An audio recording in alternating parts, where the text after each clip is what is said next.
During the quietest hours of Tuesday morning, flight instructor Marcus Thompson was monitoring young pilot candidate Jessica's landing approach in a Cessna 172 at the civilian flight school near Whiteman Air Force Base.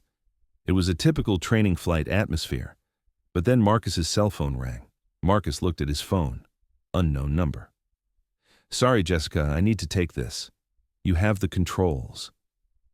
"Mr. Thompson, this is Colonel Martinez, Operations Command. We need to see you immediately. We have an urgent B-2 mission requirement and need a qualified pilot," the voice said tersely. Marcus paused. His friends sometimes played pranks like this on him. "Very funny, guys. Who is this really?" "Marcus, this is no joke. The situation is urgent. Whiteman Air Force Base, Conference Room 3, 1 hour.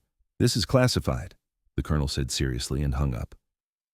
"Easy on the controls, Jessica. Remember, gentle inputs," Marcus said, trying to maintain composure while his mind raced. "Sorry, Instructor Thompson, I'm still getting used to the crosswind," Jessica replied nervously, unaware of what just happened. "That's okay. Practice makes perfect." "Let's try another approach," Marcus said, but his voice had changed. Something about that call felt real. Marcus turned to Jessica. "Jessica, I'm sorry, but we need to cut today's lesson short. An emergency came up." "Everything okay, Mr. Thompson?" Jessica asked worriedly. "I hope so," Marcus said, and began directing the aircraft toward the base. Unlike other civilian flight instructors, he knew classified briefing procedures and operational requirements all too well. In the next 37 hours, everyone at Whiteman Air Force Base would learn who Marcus Thompson really was, because those B-2 Spirit operations and long-range stealth missions weren't foreign to him at all.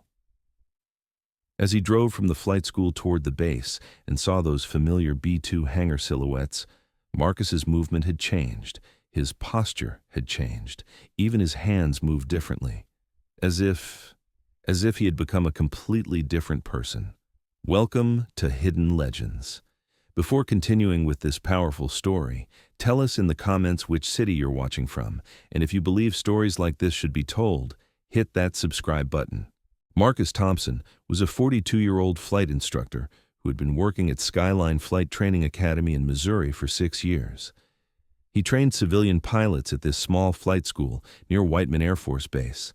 He was calm, reliable, always providing the right guidance at the right time. "Instructor Marcus is our best," said school owner Jim Patterson. "When flying with him, even the most nervous students feel safe." But Marcus's safety sense came from places very different from a normal flight instructor's experience. The work routine at the flight school was the same every day. He would arrive at work at 8 a.m. and go home at 6 p.m. Private pilot license training, instrument rating, commercial pilot training, standard civilian aviation education work. But Marcus's approach was different. Other instructors found Marcus's approach to emergency procedures strange. "Marcus, how do you stay so detailed in emergency simulations?" they would ask. "Experience," Marcus would say quietly. "Every situation requires precision and a systematic approach." This experience came from an 18-year Air Force B-2 pilot career. B-2 Spirit stealth bomber, classified operations, 37-hour endurance missions. Marcus had operated in the world's most advanced technology aircraft. Marcus Thompson's real story began 24 years ago. He had joined the Air Force Academy at 18. Marcus had been interested in stealth aviation since childhood. Advanced aircraft technology, precision flying, strategic operations. "I want to fly the most advanced technology aircraft," he had told the Air Force recruiter. After the Air Force Academy, he received pilot training, then advanced fighter training, stealth aircraft qualification. He had shown extraordinary performance. He had caught the attention of the B-2 Spirit program. The B-2 pilot selection process was the toughest aviation training. Stealth technology, long-range navigation, precision bombing, strategic operations. Marcus had managed to place in the top 10 among B-2 pilot candidates in history. During his 18 years of active duty, Marcus had served in various classified missions: Yugoslavia, Afghanistan, Iraq, Libya. Stealth penetration missions, strategic bombing, long-range operations. Marcus's specialty was precision stealth operations and 30-plus hour endurance flights. His most critical missions were classified strategic operations: nuclear facility strikes, high-value target elimination, stealth penetration missions, surgical precision strikes without radar detection. He had completed over 150 successful stealth missions. Marcus's Air Force training wasn't just flying. Stealth technology, long-range navigation, precision bombing, strategic operations, specialized stealth aviation skills. A B-2 pilot must be a complete strategic operator, said Training Commander Colonel Davis. Stealth penetration, strategic navigation, precision bombing, global reach without appearing on enemy radar. Marcus had fully embraced this philosophy. Stealth technology mastery, 30-plus hour mission endurance, global strategic operations. His aviation knowledge was at military strategic level. The most critical training was long-range stealth operations, 30-plus hour missions, multiple refueling operations, strategic target precision, worldwide stealth strike capability. Marcus had learned to conduct intercontinental stealth missions. During an operation in Libya, they had eliminated strategic targets in a 32-hour stealth mission. Marcus had flawlessly executed the mission by combining stealth expertise and long-range navigation. After that mission, he had become one of the Air Force's most valuable stealth operators. He had specifically received extreme endurance operations training, maximum mission duration with minimal crew. This training would be perfect for the upcoming mission. After 18 years of active duty, Marcus had decided to retire.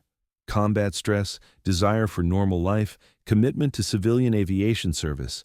He had made a career change to the flight instruction sector. "Why are you leaving the Air Force?" his commander had asked. "Because I want to continue my aviation passion in a peaceful civilian environment, same precision, combat-free application." In flight instructor training, Marcus was overqualified. Advanced aviation experience, strategic operations background, precision flying skills.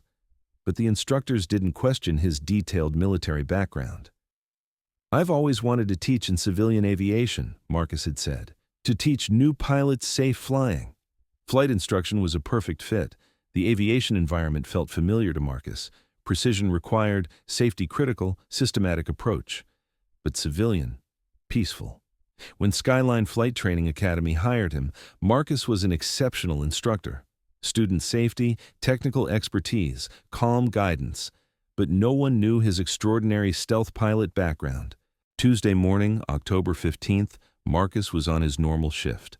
Flight training schedule, private pilot lesson, instrument practice, commercial certification check, normal flight instruction work. At 10:30 a.m., Marcus was supervising student pilot Jessica's crosswind landing practice in a Cessna 172. A 22-year-old college student, private pilot license candidate, normal training progress. "Instructor Thompson, my control inputs are still unstable in crosswind," Jessica said with concern. "That's normal, Jessica. Crosswind technique requires time and practice. Keep trying," Marcus said with patient encouragement. But Marcus had noticed unusual activity in phone traffic, military frequency monitoring, increased base activity, unusual aircraft movements. At 10:47 a.m., Marcus's phone rang. Unknown number, military area code. "Sorry, Jessica, I need to take this. You have the controls." "Mr. Thompson, this is Colonel Martinez, Operations Command. We need to see you immediately. We have an urgent B-2 mission requirement and need a qualified pilot," the voice said tersely. Marcus paused. His flight instructor friends could be playing a prank. "Very funny, guys. Who is this, really?" "Marcus, this is no joke. The situation is urgent.